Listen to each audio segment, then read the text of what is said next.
नमस्कार दोस्तों, आशा करते हैं आप सभी स्वस्थ होंगे।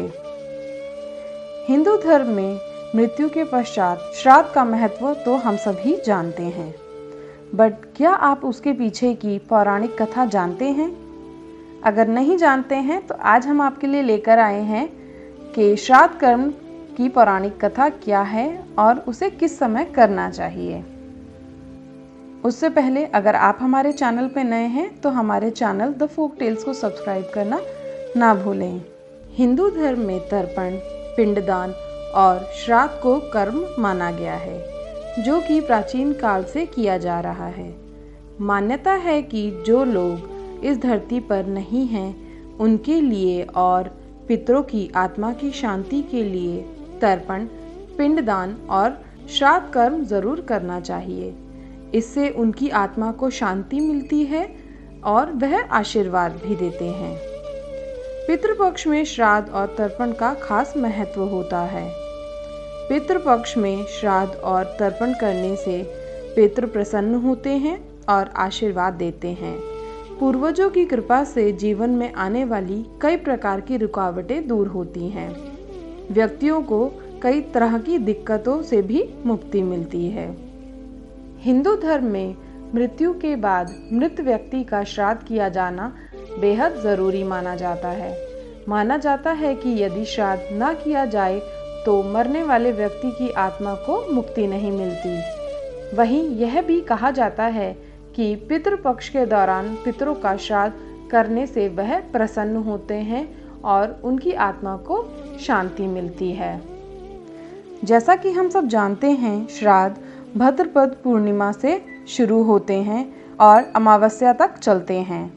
श्राद्ध कर्म पितरों के निहित किए जाते हैं ताकि उन्हें तृप्ति मिल सके। भद्र शुक्ल पूर्णिमा का धार्मिक दृष्टि से बड़ा ही महत्व है।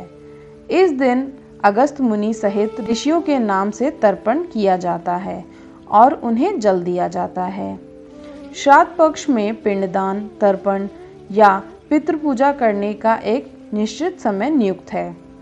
इस समय में ही पितृलोक से पितृ धरती पर पधारते हैं, जिसके चलते श्राद्ध कर्म का यह श्रेष्ठ समय होता है।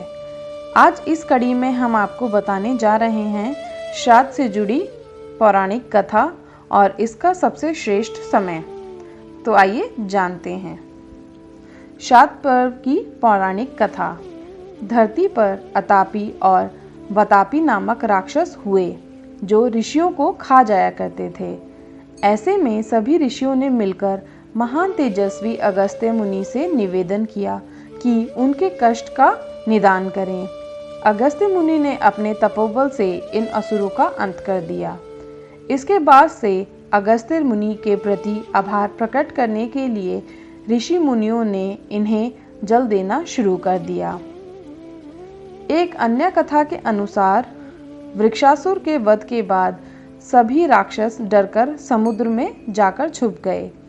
ऐसे में देवताओं के लिए उन्हें मार पाना कठिन हो गया। राक्षस रात को जल से निकलकर ऋषि मुनियों को खा जाया करते थे। ऐसे में देवताओं ने भगवान विष्णु के निर्देश पर अगस्त्य मुनि से सहायता मांगी। अगस्त्य मुनि ने अंजलि में समुद्र का सारा जल लिया और उसे पूरा पी गए। इससे जल में छुपे राक्षस दिखने लगे और देवताओं ने उन्हें मार डाला। इसके बाद जल में रहने वाले जीव व्याकुल हो उठे। देवताओं ने कहा कि भद्र शुक्ल पूर्णिमा को पितृपक्ष आरंभ होने से पहले सभी आपको जल देंगे। आपने जो अपने पेट में समुद्र को रखा हुआ है उसे मुक्त कर दीजिए। अगस्त्य मुनि ने समुद्र को मुक्त कर दिया और इसके बाद से अगस्त्य मुनि के नाम से भद्र शुक्ल पूर्णिमा के दिन अगस्त्य मुनि और उनकी पत्नी लोपामुद्रा के साथ अन्य ऋषियों के नाम से तर्पण किया जाता है और जल दिया जाता है। ऋषि तर्पण के बाद अगले दिन यानी अश्विन कृष्ण प्रतिपदा से श्राद्ध पक्ष आरंभ होता है। अब आपको बताते हैं कि श्राद्ध कर्म करने का कौन सा समय सबसे श्रेष्ठ होता है। कुतुब काल। कुतुब काल दिन में 11:30 बजे से 12:30 के मध्य का समय होता है, पर हर वर्ष यह भिन्न होता है। वैसे कुतुब बेला दिन का 8वां मुहूर्त होता है। पाप का शमन करने के कारण इसे कुतुब कहा गया है। अभिजीत मुहूर्त। अभिजीत मुहूर्त हर दिन के हिसाब से अलग अलग होता है। किसी दिन यह नहीं भी रहता। यह कुपुत काल के आसपास का ही मुहूर्त होता है। रोहिणी काल। रोहिणी काल अर्थात रोहिणी नक्षत्र काल के दौरान श्राद्ध किया जाता है। मध्यन काल। यदि कुपुत काल, अभिजीत या रोहिणी काल ज्ञात ना हो तो मध्यन काल में श्राद्ध करना श्रेष्ठ रहता है। यानी श्राद्ध का समय तब होता है जब सूर्य की छाया पैरों पर पड़ने लगे। तो कैसी लगी आपको एक छोटी सी जानकारी व छोटी सी पौराणिक कथा। आशा करते हैं आपको ये पसंद आई होगी। अगर पसंद आई है तो हमारी इस वीडियो को लाइक करें, शेयर करें और कमेंट करें। धन्यवाद।